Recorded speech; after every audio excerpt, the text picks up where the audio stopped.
நீ கேட்ட ஒவ்வொரு கேள்வி என்ன செருப்பால் அடிச்ச மாதிரி இருக்குடா. இன்றைக்கி நம்ம ஹாட் ட்ரெண்டாக போய்கிட்டு இருக்க மறுமலர்ச்சி திராவிட முன்னேற்றக் கழகத்தின் பிரச்சனைகள் சம்பந்தமாக இன்று விவாதிக்க போகிறோம்.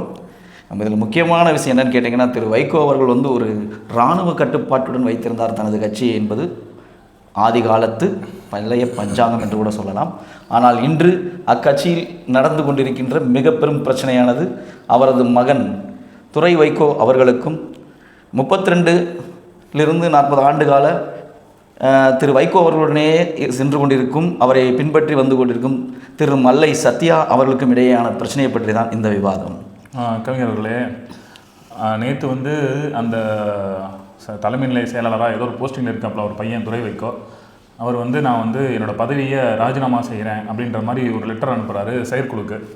செயற்குழு இன்னைக்கு கூடி அந்த லெட்டரை செயற்குழு முதல்ல அந்த லெட்டரை செயற்குழு வாங்கவே இல்லை. ஆனால் இன்றைக்கி செயற்குழு வைகோ தலைமையில் கூடி இருவரையும் சமாதானம் செய்து விட்டார்கள். நீங்கள் சொன்ன அண்ணன் மல்லை சத்யா அவர்களையும் துரை வைகோ அவர்களையும் நாடாளுமன்ற உறுப்பினரான துரை வைகோ அவர்களையும் ஒன்று சேர்த்து இரு கைகளையும் இணைத்து வைத்தார். ஆரம்ப காரணம் என்னவா இருக்கும்னு நினைக்கிறீங்க? எதனால அவர் துரை வைகோ அவர்கள் பதவியை ராஜினாமா செய்கிறதா ஒரு லெட்டர் எதுக்கு கொடுக்கணும்? அதுக்கு முக்கிய காரணம் என்னன்றதை நம்ம நேரில் எடுத்து சொல்லுங்கள். அதற்கு முக்கிய காரணமாக கருதப்பட்டது தான் ஒரு சின்ன ரூமர் தான், இன்னும் பெருசான அது விஷயங்கள் அதில் நடந்திருக்கவில்லை என்பதுதான் என்னோட கணிப்பு. ஏனென்றால் நிர்வாகிகள், மறுமலர்ச்சி திராவிட முன்னேற்றக் கழகத்தின் நிர்வாகிகளை நிர்வகிப்பதில் ஏதோ ஒரு குளறுபடி இருக்கிறது, அதில் ஒரு ஊழல் நடந்திருக்கிறது, நமது கட்சியில் இருக்கும் முக்கிய தரப்பினரே இந்த விஷயத்தை செய்து கொண்டிருக்கிறார்கள் என்று மறைமுகமாக திரு துரை வைகோ அவர்கள் கூறியதாக சொல்லப்படுகிறது. ஆமாம் கவிஞர்களே, அதாவது இன்றைக்கி நடந்த ப்ரெஸ் மீட்டில் கூட துரை வைகோ அவர்கள் சொல்லியிருக்காரு, சமூக ஊடகங்களில் ஒரு செய்தி பரவுச்சு, ஒரு வதந்தி பரவுது, கட்சியோட அவப்பெயரை கட்சியோட நற்பெயரை சீர்குலைக்கும்படி ஒரு செய்தி பரவுது, அங்கேருந்து அந்த பிரச்சனை ஆரம்பிக்குதுன்றது மேற்கோள் காட்டி சொல்லியிருக்காரு. அப்படி சொல்கிறப்ப அவர் திரு மல்லை சத்யா அவர்கள் என்ன சொல்லியிருக்காங்கன்னா, 32 ஆண்டு காலமாக நான் திரு வைகோ அவர்களுடன் அரசியல் களப்பணியில் ஈடுபட்டு கொண்டு கட்சியை மேம்படுத்தி வந்து கொண்டிருக்கிறேன்.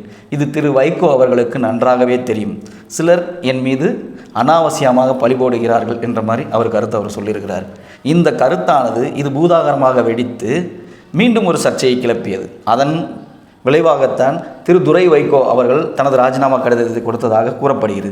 இதில் இன்னொரு விஷயம் என்னவென்றால், திரு மல்லை சத்யா அவர்கள் திரு வைகோ அவர்களுக்கு ஒரு போர்ப்படை தளபதி மாதிரி போலவே செயல்பட்டு கொண்டிருந்தார் கட்சியை பொறுத்த வரைக்கும்.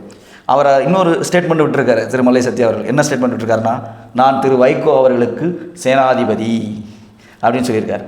ஆனால் அதுக்கு மறுமொழியாக திரு துரை வைகோ அவர்கள் என்ன சொல்லியிருக்காரு தெரியுமா?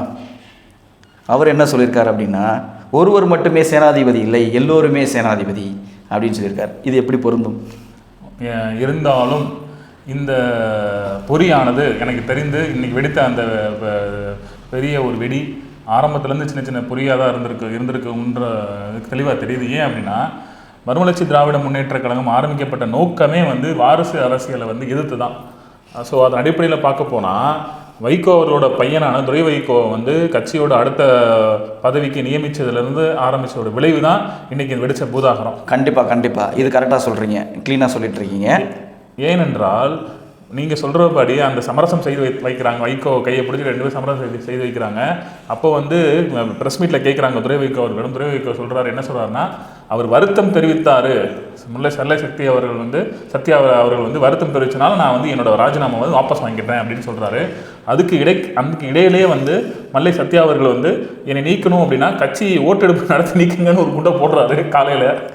இது திரு துரை வைகோ அவர்கள் கூறுவது ஒரு கேலி கூத்து மாதிரி இருக்கிறது.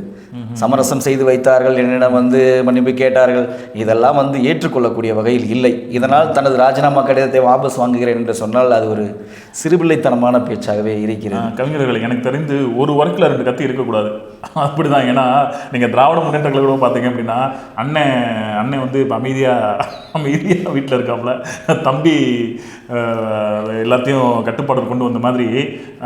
ஸோ இங்கேயும் உள்ளடி அந்த நிர்வாக யார் நடத்துறது, யார் தலைமை தாங்கிறன்ற பிரச்சனை தான் இருக்கும்னு தெரியுது. ஏன்னா அவர் ப்ரெஸ் மீட்டில் அப்படி தான் சொல்லியிருக்காரு, துரை வைகோ அவர்கள் வந்து என்ன சொல்லியிருக்காருன்னா ப்ரெஸ் மீட் முடியும் போது அவர் வந்து வருத்தம் தெரிவித்தார், அதனால் நான் வாபஸ் வாங்கிக்கிட்டேன் அப்படின்னு சொல்கிறாரு. ஆனால் அதே போல் அவர் மல்லை சத்யா அவர்கள் கிளம்பி போகும்போது ப்ரெஸ் மீட்டில் கேட்குறாங்க, ப்ரெஸ்காரங்க கேட்குறாங்க, அது சொல்கிறாரு, என் தலைவர் வைகோ அவர்களுக்கு என்ன நான் சேவை புரிந்தனோ அதே பணியை வந்து அவரோட பையனுக்கும் நான் புரிவேன் அப்படின்னு போகிற அந்த வார்த்தைகளை பார்க்கும்போது ஏதோ எனக்கு சேனாதிபதியாக செயல்பட்ட திரு மல்லை சத்யா அவர்கள் இவருக்கும் சேனாதிபதியாக செயல்பட போயிருக்கிறார் சொல்லிட்டு போயிட்டாரு. இதுதான் அந்த இதோட இதுக்கு. அதுக்கு தலைவரை பேசாமல் அந்த பருத்தி மூட்டை அந்த குடோன்லேயே இருந்திருக்கலாம். பருத்தி மூட்டை குடோனில் இருக்கிறதோ இல்லையோ, ஆமாம், எப்போ தீப்பிடிச்சி சரியா போகுதுன்னு தெரியல. கண்டிப்பாக அது நீங்கள் சொல்கிற மாதிரி எதாவது புகை விட்டு கொண்டு தான் இருக்கின்றது என்று தோன்றுகிறது. நெருப்பில்லாமல் புகையாது. தலைவரை நான் நம்ம ஓகே, இந்த டாபிக் முடிஞ்சிச்சு.